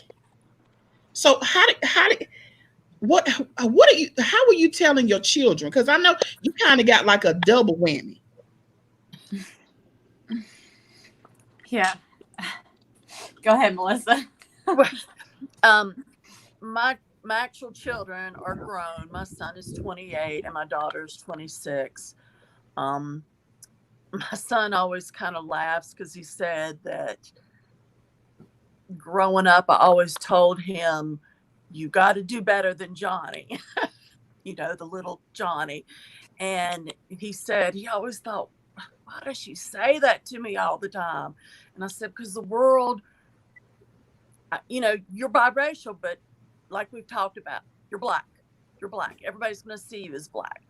And I just have been real honest with them about things. And sometimes it's been hurtful, to have to tell them things that people are going to say, and then they've experienced. Then my daughter, now, of course, she's experienced I'm too light for the black girls. I'm too dark for the white girls. So she's definitely had a whammy, and, just trying to make her secure in herself and how much I love her, and, that maybe the world doesn't love her, but to be as vocal as she can. My son is unlike me. He's very calm, cool, and collected.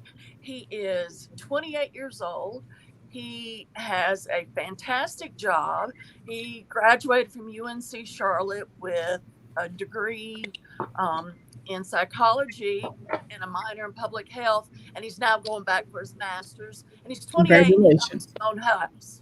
So he's getting it, but he doesn't speak out a lot. But I'm so proud of him because he's actually said some things. He actually posted on Facebook a comment that said, some of y'all don't even know when you had your first racist interaction because you said to them, you don't act black. And my son has said to me, I've had so many people always say that to me. And he's like, he just lets it go. And now he's like, I can't let it go. So it's the time to really be honest. I'm so honest with my grandson, who's 6 years old, Karen knows, Shereen knows, that little boy, I will kill anybody for him. He is the world to me.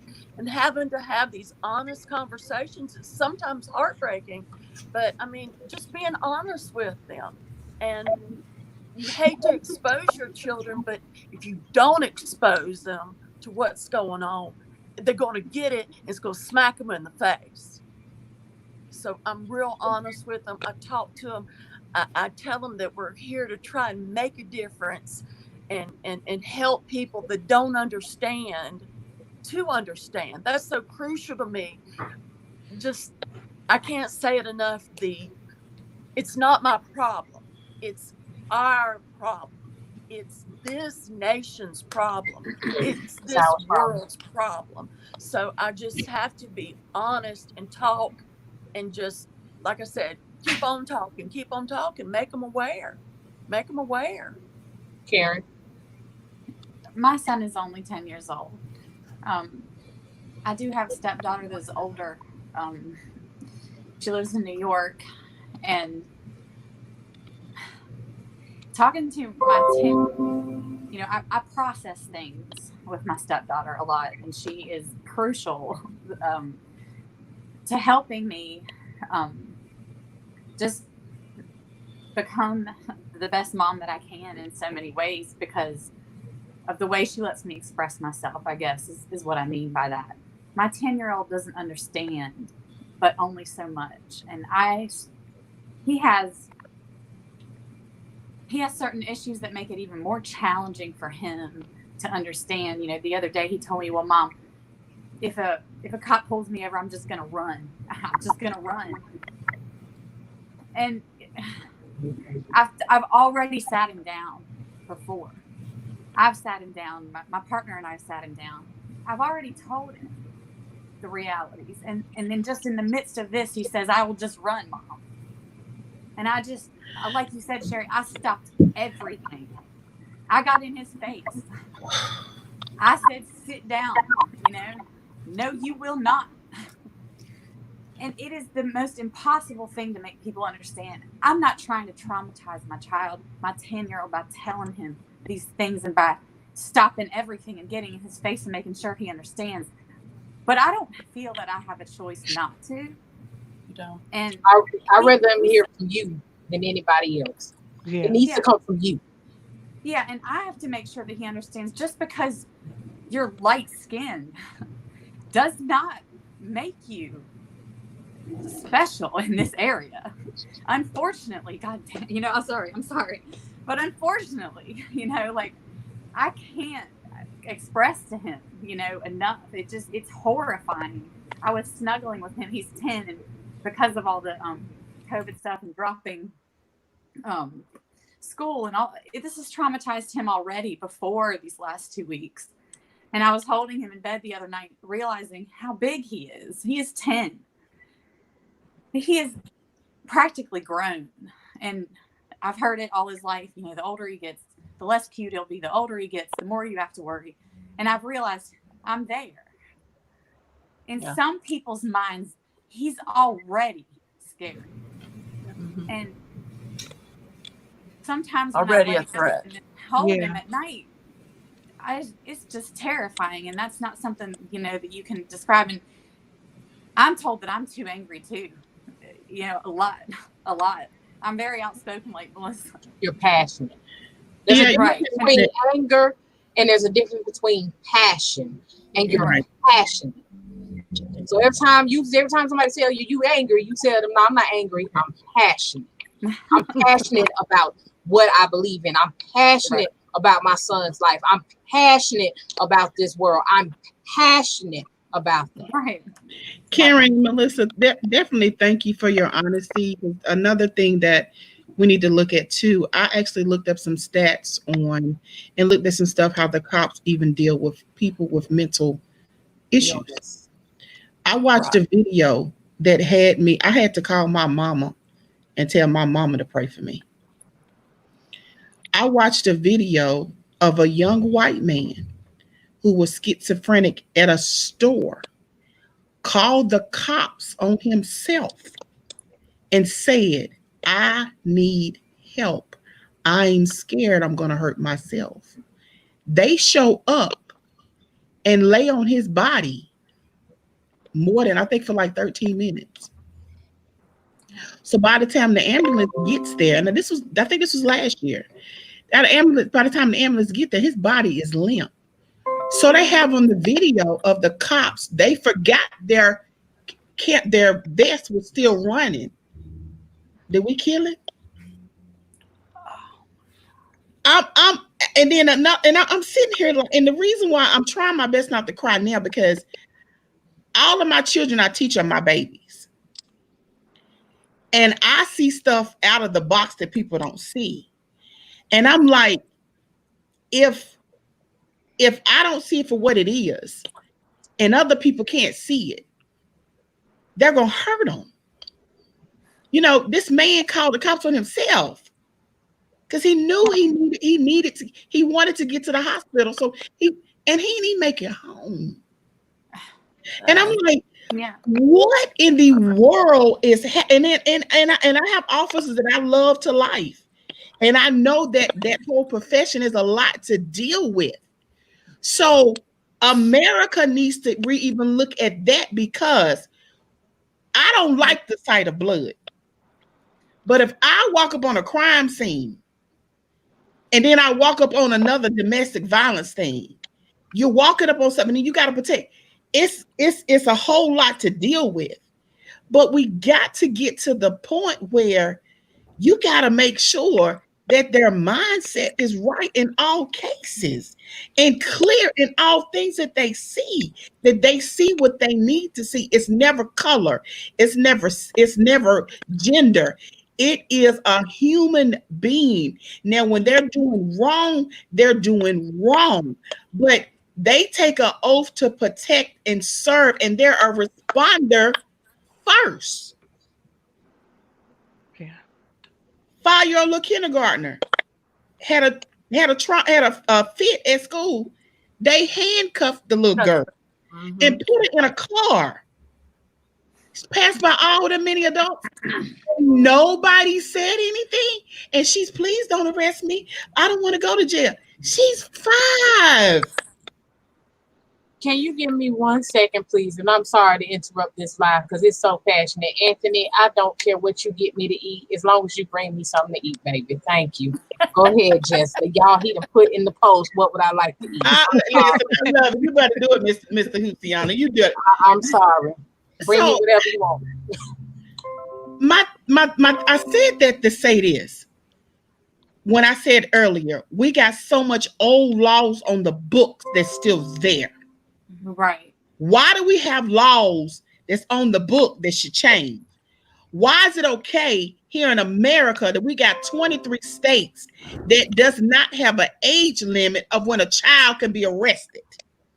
Why do we have more juveniles in juvenile detention centers that has went through traumatic events at a young age of why they're acting up and acting out? And instead of them getting the mental help, the counseling, the stuff that they need, that they got to commit a crime before they get help. I don't understand that. Right. A child has to commit a crime for a parent to try to get some help, get their child some help in a school system. But then you want to label them in the 3rd grade, and you don't. This whole systematic, institutionalized stuff has got to stop. And we got to stop it at the root, the base level, because the education system in America is crap. That's true.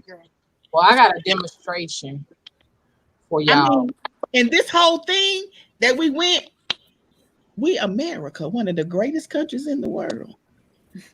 And I'm just gonna tell you, make America great again means America ain't never been great. No, make America great means I want for every white person that's racist and that's a supremacist. Right. Make America great means take me back to yes, a master. Right. No, sir, master. Right. Well, that's what make America great means. And I ain't going back there. I ain't going back. Well, we got people Never that been have there, worked, so I'm not going. we got people that have worked all their lives that's making a decision, excuse me, of am I gonna eat today or pay my light bill? Exactly. We got kids that they have the only meal they get is the meal at school that ain't good. That's true. you want us to go back in the school system with 6 feet of distance when the class is already overcrowded. Y'all, We this ain't got got, no textbook. y'all, this got to be you. It's got to be to continue. Like, we got to do this again. I mean, Can't stop here. And I Exactly. want to leave y'all with something, because I know we do have to be respectful. We've got kids and stuff, but I do want to leave y'all with something. And I'm about to do something that might be shocking, but my sister Gabby has locks, right? Right now, I look like the girl that you would see, and I've done this on another video just to make remember it. But the girl that you may see in the office, if I walk in and I'm Melissa, you've been my HR, so you're gonna act as my HR. If I come in, I got my hair. Let me see. Hold on. Can y'all still hear me? Uh-huh. Y'all can. So if I come in the office, right, I'm coming in for an interview and you ready to interview me. If I come in and I look like this, and I want everybody to think about this, and I go to the interview and I'm answering all the questions right, would you hire me based off of what I look like?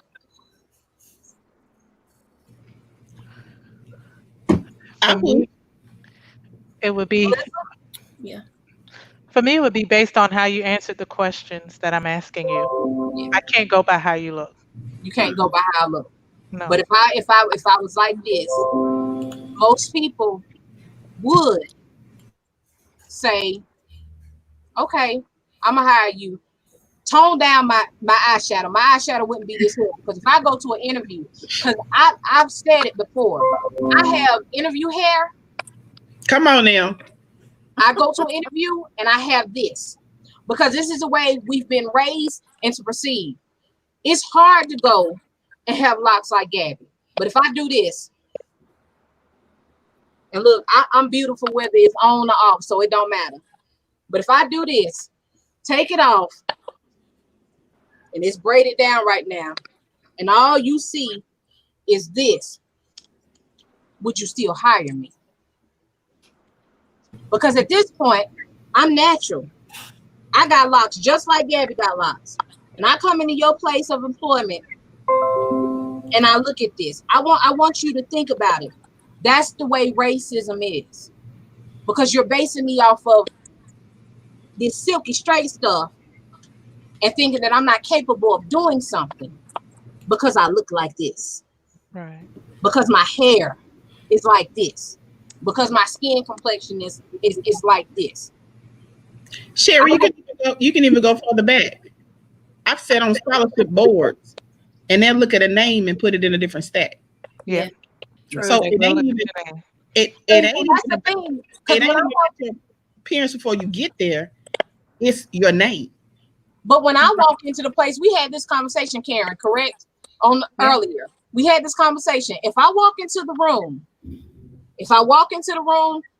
they like, wait, where you come from? And don't let me be natural.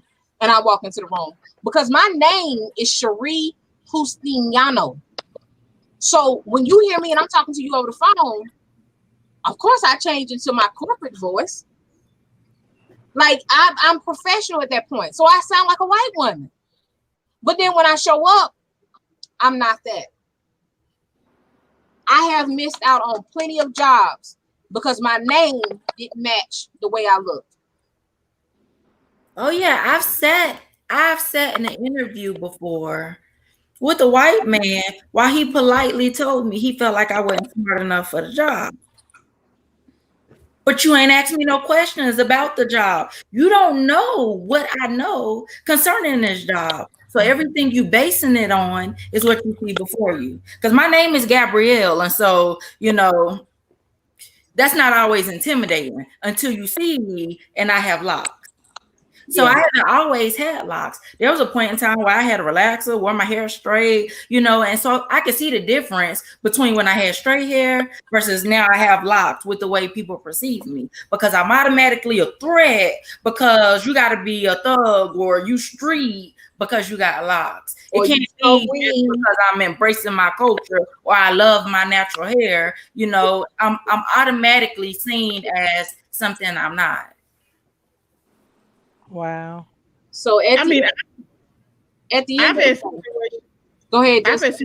I've had situations where, and Sherry has seen I have my hair braided, but my hair is naturally long and thick. It's very long. And I have people like, and and I couldn't cut my hair growing up. I couldn't stand my own. I wanted to be as black as tall or outside on the highway growing up. I didn't want to be my color. I got my butt beat at 7 years old because I took one of them old expo markers that was real ink where would make you sick, and I colored myself. My grandma beat me for 2 days, y'all. Worse than that. She was not get beat like that no more. Anyway. And I get told when I wear my hair out, is that yours? Yep. Oh yeah, it's mine. I've been asked, do I wear wigs? I'm like, but we got all these stereotypes. Yeah. It should never be even a stereotype because everybody, I'm a unique masterpiece. Janisha is unique. Everybody is an original. Even identical twins ain't identical. No. So why do we judge stuff based on the color of the skin, the color of the eye, your size, your race, where you from? When bottom line, we all human and want the same thing. We all want to raise our children in a safe environment. We all want our basic needs met. But it should not be where it is, where you have to watch somebody die on TV, even though what you done might have been wrong. But this has got to stop across the board because everybody should be entitled to everything. It should not be where one side of the town is better than another side of the town, or I move out because such and such moving in, or I got a kid coming to school that's gonna get picked on because they ain't got. And Angel said something earlier on, and I was so. Why? This is my thing. Why are we buying iPhones and the kid ain't got no food? Why is we allowing society to tell this generation that you have not arrived if you ain't got an iPhone, some Jordans, Kim Kardashian? Why? When every minimum wage ain't right everywhere. But we buy this stuff, right, to say that we have arrived. No. But if we hit them where it hurts, it'll change everything because everything needs to be balanced. Yep. And it makes no sense. Like I told my students, I said, you want to talk about the Apple and the Android. The Android is created for the Apple and it got more apps. No, it don't, Miss B. Everybody pull your phone out. I know we ain't supposed to have our phones out. Pull them out. Can you go to your apps? You got a video there. Everybody got the same story. Why? Tell me why. Oh, right. To walk around, to have something that say you need. No, you need to know your basic rights. You need to know how to respect adults. You need to know how to respect authority because I know what's going on is wrong. But until we teach people to respect authority, so the authority won't be overlooked when they do wrong, you put them on a playing field. Because what's going on now in this world, this unrest, yes, it's needed. Yes, we need to get done. But if we don't teach them to protest peacefully, looting and rioting is a crime. But you got people that are putting people in the midst of the stuff that's doing peaceful, but we not checking nobody. They're supremacists. There are supremacists that breaking stuff because tensions are already high. It's already they're already high. So they upset. They already angry. They already all of this, and so they going in and they breaking stuff, and then from there it just is pandemonium. There's a lot of wrong information out there. I was a part of a webinar about mis and disinformation during this time. It's everywhere. You have to be so careful. I even make mistakes almost every day, not because it's so hard to know what is real and what's not, and we really need to be more vigilant in what we read and what we pass on. And we have to teach our children that too. I tell all my students, I need to know your definition of what like when I give them a word, I tell them to look the word up. Now, can you give me the definition back in your own words? Because if you tell me in your own words what I'm trying to teach you, I can gauge where you're at. Yeah. Because if your definition in your mind is not the right definition, it's right to you, but you're thinking about it wrong. But until we find out, because some people's definition, this racism thing, it ain't racism. Right. To them, it's not racism. In their mind, even though it's wrong, it's right. Right. And until we understand that, you can't get anybody to change and see that it's right. I mean, see that it's wrong. Go ahead, Karen. More inclusive programs and things, because people, you know, we can't keep putting each other in boxes the way that we do. We got to stop. Y'all, this has been amazing. We had 2 hours. We can't keep going. We keep going, but we can't keep going. We have to do another one. I will be very so grateful to like link up with y'all again and come on and talk. I'm just gonna be honest with y'all. Y'all know how good my head feel right now, because that wig was working my elbow. Do you hear me? And I'm trying not to holler. I know the freedom of my hair. And I promise you I wouldn't have had on a wig if I wouldn't have, I can't see my locticianist until July the 4th because she that booked up. But Sarah, I'm gonna tell you what you actually did, because it's funny, but it's not funny. You said you see me in all of this, and that's how you did it. So America has had this wig on. Had a mask. Look, and it was lovely. You know, you can flip it away. But now the wig then got snatched off. And you still pretty. Oh yeah, I'm still pretty, boo. My forehead a little bit bigger. Now that's one thing. That's one thing I had to overcome. This forehead and this wig was sitting right there. I said, "Oh, you made my forehead smaller." Oh my big. Look, yeah. But when you took it off, a lot of people don't know about the wig cap. Mm-hmm. So you took it off, but there was another layer. There was another layer to it. Mm-hmm. And you had to take that layer, right? And you see how stretch you got it, and it's sheer. That's where we at right now.